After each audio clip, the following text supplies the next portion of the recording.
power of the children of God over nature.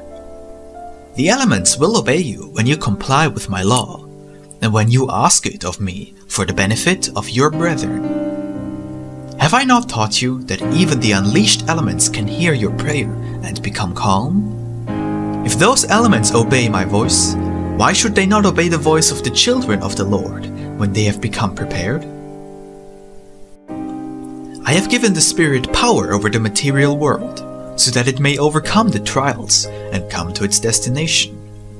The struggle will be great, however, for since man has established on earth the only kingdom in which he believes, he has broken the harmony that ought to exist between him and that which surrounds him. From his proud throne, he has wanted to submit all things to the power of his science, and impose his will over the elements and natural forces. But he has not accomplished this, because long ago he broke his ties of friendship with the spiritual laws. Now, when I have told this people that the elements may obey them, there have been those who have not believed. And I say that they have had the reason to doubt. For nature will never obey those who do not recognize it, and who profane and mock it. But he who knows how to live in accord with the laws of the spirit and matter, who lives in harmony with all that surrounds him, will identify himself with his Creator, making himself worthy of being served and obeyed by the elements, as corresponds to all children who know to obey their Father, the Creator of all that exists. I neither lie nor exaggerate when I tell you that the elements can hear your voice and respect and obey you. The history of Israel was written as a testimony to my truth, and in it you can find that time and again the people of God were recognized and respected by the forces and elements of nature. Why should you not be the same? By any chance, do you believe that my power or my love for humanity has varied with the passage of time? No, you multitudes that hear this word. The light of my spirit bathes you. My power and my love are eternal and unchanging. The Third Testament, Revelations of Jesus Christ, Chapter 25, Nature, the Laws of Nature. Thus saith the Lord, I have taught you to see God as all, as the limitless marvel for your mental conception, as the prime mover of all movement and action in the universe, as life which manifests itself as much in a simple plant as in those worlds that spin by the millions in space, without any of them disobeying the law that governed them. That law is I, your God. It is the law of continual evolution at which man marvels, giving him broad fields for the research that permits him to continue penetrating the secrets of nature.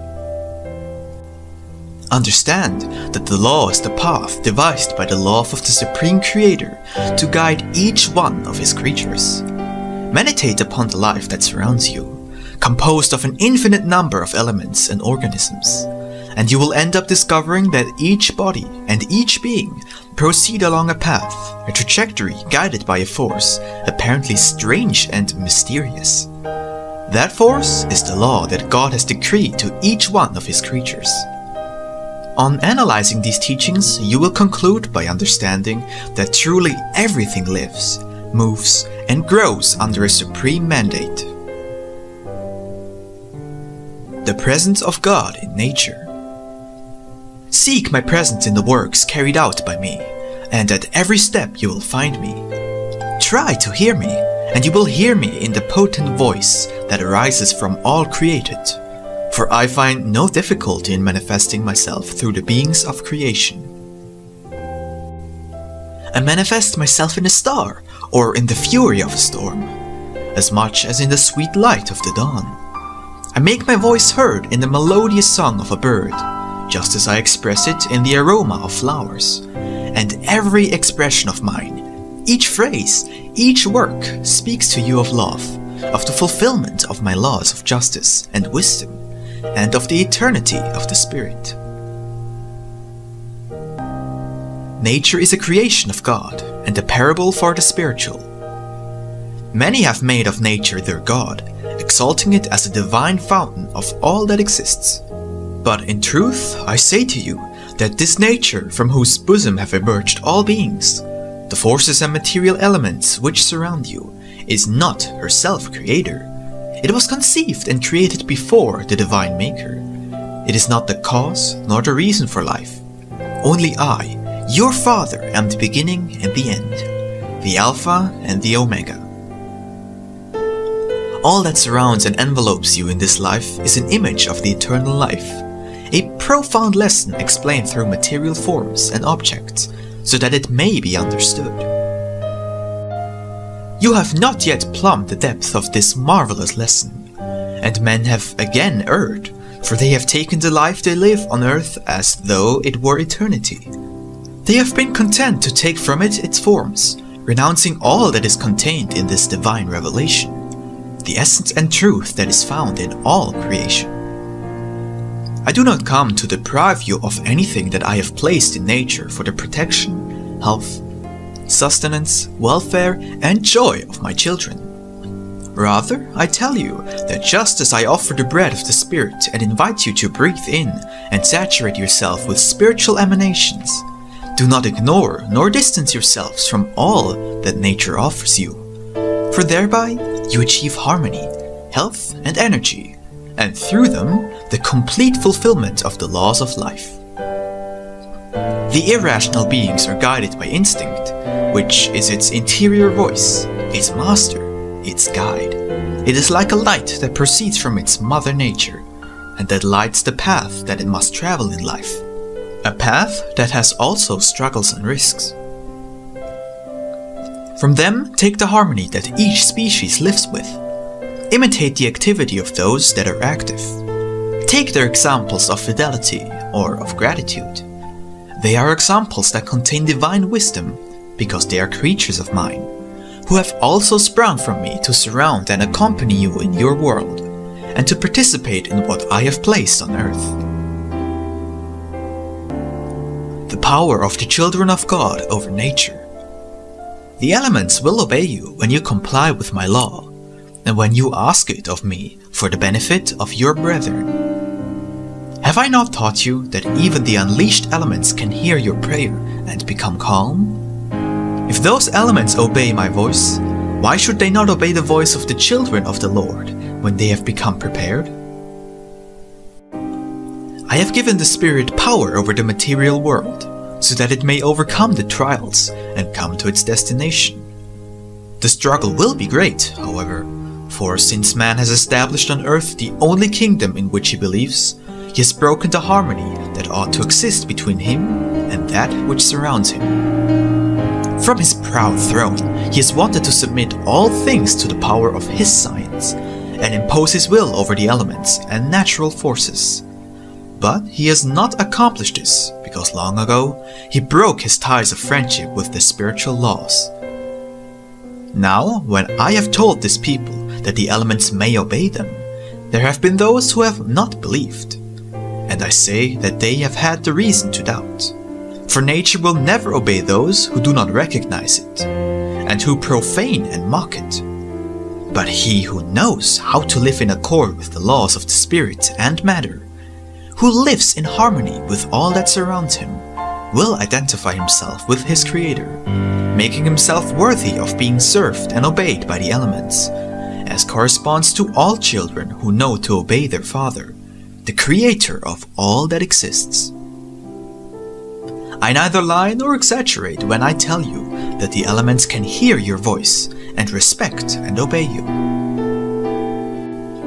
The history of Israel was written as a testimony to my truth, and in it you can find that time and again the people of God were recognized and respected by the forces and elements of nature. Why should you not be the same? By any chance, do you believe that my power or my love for humanity has varied with the passage of time? No, you multitudes that hear this word. The light of my spirit bathes you. My power and my love are eternal and unchanging. Man and nature. But you must take care, O peoples of the earth. For if you continue to make use of my divine lessons to provoke the elements, If you apply the limited knowledge that you have toward evil, you will receive, when you least expect it, the painful and just response. You provoke the wind, the fire, the earth, the water, and all forces. You are well aware of what your harvest will be if you do not correct your activities in time, and be able to stop the elements, unleashed because of your foolishness. I warn you that you are reaching the limit that my justice permits of your free will. You are greatly provoking nature. And since you are like children who feel themselves superior, this word comes as a warning of the danger in which you find yourselves. I told you that the leaf of the tree did not move without my will, and now I say to you that none of the elements obey any other will but mine.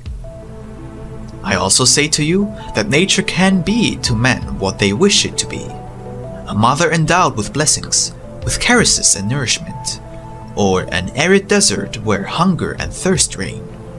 It can be either a teacher of wise and infinite revelations about life, goodness, love, and eternity, or an unyielding judge in the face of profanation, disobedience, and the errors of men. Blessing them, I said to the first man, "Be fruitful, multiply and fill the earth, conquer it, and rule over the fish of the sea, the birds of the sky, and over all creatures that move on the face of the earth." Yes, humanity, I created man so that he would be master and would have power over space, over waters, over all the earth, and the elements of creation.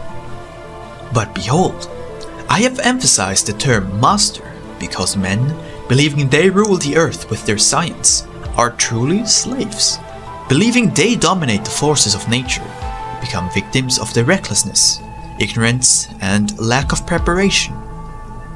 Human power and science have invaded the earth, the seas, and space, but their power and force are not in harmony with the power and force of nature, which express God's divine love and our life, wisdom, harmony, and perfection.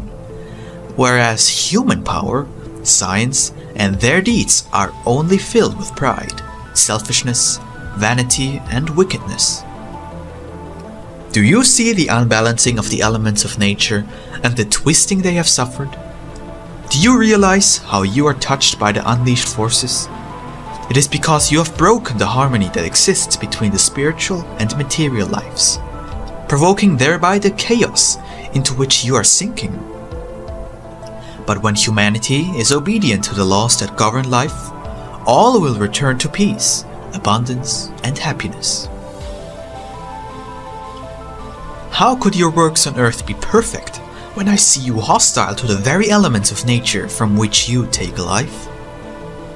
My doctrine does not come to prohibit that you use the elements and forces of nature, but comes to regulate and teach you to employ them for worthy ends.